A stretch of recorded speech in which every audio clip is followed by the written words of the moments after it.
Wonderful evening it is. My name is Ffrank, and I share something in common with each and every one of you. We're all friends of Paul, and that's why we're here.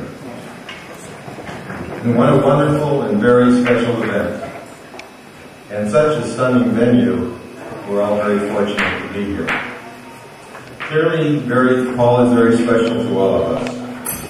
So why would we travel so far in a land that has a 70-cent dollar?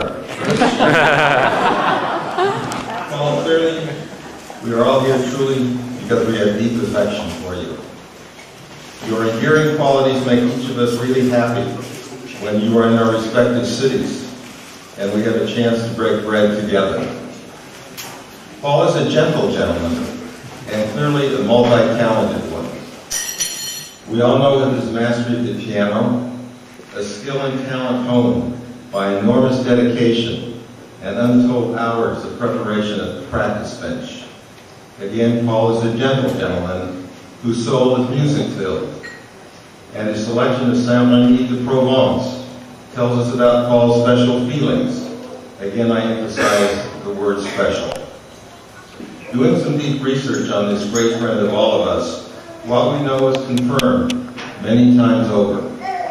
A fine human being, a warm and thoughtful friend, a gentleman of the first order. Paul is also extremely articulate. His invitation to each of us, for example, reads with style, grace, and enthusiasm for this very special region. Those endearing skills and characteristics are are those not characteristic of our political leaders or those aspiring to be leaders.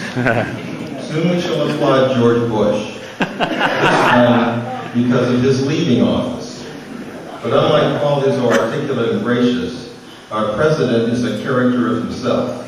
Let me read some very pithy and catchy statements, all made in 2000 at the turn of the new century. These are all quotes of George Bush. You don't need to be smart to be president. I think anybody who doesn't think I'm smart enough to handle the job is underestimating. It's clearly a budget. It's got lots of numbers in it. I think we agree.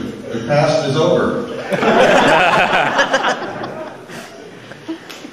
I understand small business growth. I was one.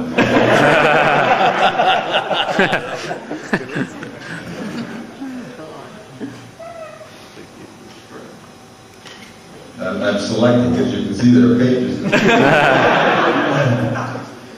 Put the off button on when you get a flavor for George Bush. He's not articulate, like our friend Paul. We shall miss the President's extraordinary ability to turn a phrase. Fortunately, Paul is articulate. Paul is also a builder, not a brick and mortar, but a builder of values, of the spirit of dignity, in the best tradition of Torah. Yes, the Torah has many relevant teachings, but none more important, yet difficult to follow, than the simple message to be a gentleman, respectful of your fellow beings. In Torah, building man's relationship to man is considered the equal of man's relationship to God. Paul also has been a builder of dreams, bringing better medicines to the world. Paul is also a builder of enduring friendships. He is the embodiment of what we'd all like our sons to be. Yes, Mary and I would like our wonderful son Frederick, who is here, age 14, become a man of stature, sensitivity, and humane undertakings, as well as continuing to enhance his great musical talent, a pianist like Paul.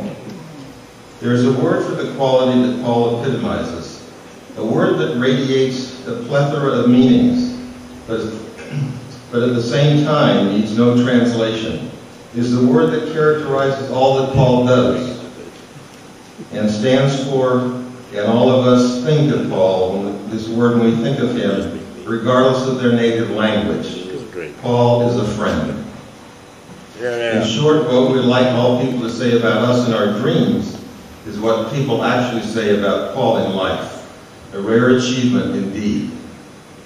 Paul, I take great pride and joy in having you as my friend. And on behalf of all of us here, your friends and your many friends around the globe, we salute you with a cornucopia of admiration, affection, and bon ami. Happy 50th birthday.